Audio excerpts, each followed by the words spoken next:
BC అని చనిపోయింది అయితే ఆ వీడియో ఉన్నదమ్మా. అది కనబడుతుంది. రాత్రి అంటు పెట్టుకున్నప్పుడు ఆడ రోడ్డు మీద పడున్నప్పుడు ఆ పదం వినబడ్డది. అంటే బీసీల హక్కులు రాలేదు అని చెప్పని ఏదైతే 42% రిజర్వేషన్ గవర్నమెంట్స్ ఇస్తామని చెప్పిందో, కాంగ్రెస్ గవర్నమెంట్ ఏదైతే ఇస్తా అని చెప్పిందో, విద్య, రాజకీయపరమైన వాటా, తర్వాత ఉద్యోగాలల్లా అది అమలు అయితే లేదు, అయ్యే పరిస్థితి లేదు అనే ఆలోచనతోటి ఆయన మీద పోసుకొని చనిపోయిండు అనేది దాని గురించి ఇప్పుడు ఒక చిన్న వహించాల్సింది. ఇప్పుడు ఒక చిన్న అనుమానము, ఇంతకు ముందు శ్రీకాంతాచారి అంటే తెలంగాణ ఉద్యమం టైంలో చనిపోయాడు ఆయన, అది ఒక సపరేట్ మ్యాటర్. ఇక్కడ ఉద్యమం లేదు, ఏం లేదు, ఒక పర్సన్ స్పెసిఫిక్ గా అలా చేసుకోవడానికి కారణం ఏమో ఉంటుందంటారు.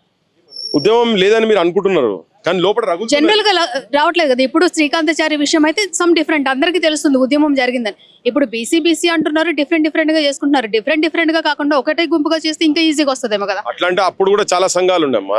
అప్పుడు ఒకటే ఆర్గనైజేషన్ ఏం లేకుండే. అవును, తెలంగాణ ఒక సెంటర్ పాయింట్, కానీ డిఫరెంట్ ఆలోచనలు వాళ్ళు డిఫరెంట్ ఉద్యమాలు. నేను అదే అంటున్నాను, అందరూ చేసింది కూడా తెలంగాణ కోసమే. ఇప్పుడు బీసీ గురించి మీరు డిఫరెంట్ చేసే కంటే మీరు అందరూ కలిపి చేస్తే తొందరగా వస్తుందేమో కదా. అది వేరు, అది సంఘాలు ఎన్నని ఉండని ఒకరొకరు అభిప్రాయాలు ఉంటాయి, కానీ వాళ్ళు మాట్లాడే అంశం ఏంటిది, బీసీలకు రిజర్వేషన్స్ కావాలనే అంశం మాట్లాడుతున్నారు కదా.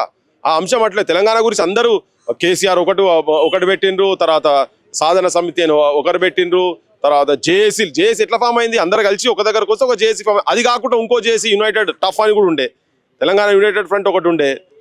బీసీ యునైటెడ్ ఫ్రంట్ ఒకటి చేసుకోవచ్చు కదా. ఇప్పుడు ఆలోచనలు ఒక దగ్గర రానప్పుడు డిఫరెంట్ ఉండే మార్చ్ సపరేట్లీ స్ట్రైక్ టుగెదర్ అనేది స్లోగన్ తీసుకొని పోతారు. వాళ్ళు అదే దాంట్లో పోతున్నారేమో, అందరు కలిసి ఉంటేనే అవుతుంది. ఎందుకు ఉంటుంది డిఫరెంట్ అని? ఇప్పుడు ఒక వాళ్ళని ఒక పెట్టే ఎత్తుకునే బదులు ఒక 10 పిట్టలు కలిస్తే వాళ్ళని ఈజీగా ఎత్తుకెళ్ళిపోయి కథ ఒకటి ఉంది కదా మనకి, అదే ఫాలో అవ్వచ్చు కదా ఇక్కడ అంటున్నారు. అదే ఆ పిట్టలకు అన్నిటికీ కొద్దిగా ఒకటే ఉన్నది, ధమాక్ ఒకటే తిరిగి ఉన్నది. కానీ మరి మా వాళ్ళందరికీ కూడా అందరు ఒక దగ్గర వస్తట్టు ఉండాలి.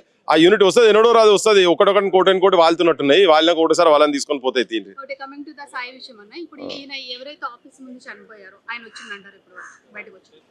ఎవరు ఆఫీస్ తీన్మార్ ఆఫీస్ మల్లన్న ముందు ఆఫీస్ ముందరే కదా జరిగింది. సో ఆయన తీసుకునే బాధ్యత ఏమైనా ఉందా? ఇక అది ఆయన చూస్తారు, మన 2 రోజుల తర్వాత చెప్తారు కదా. తన కూడా చెప్తారు కావచ్చు, తన ఆలోచన ఎట్లా ఉన్నది ఏందో తననే చెప్తాడు కదా.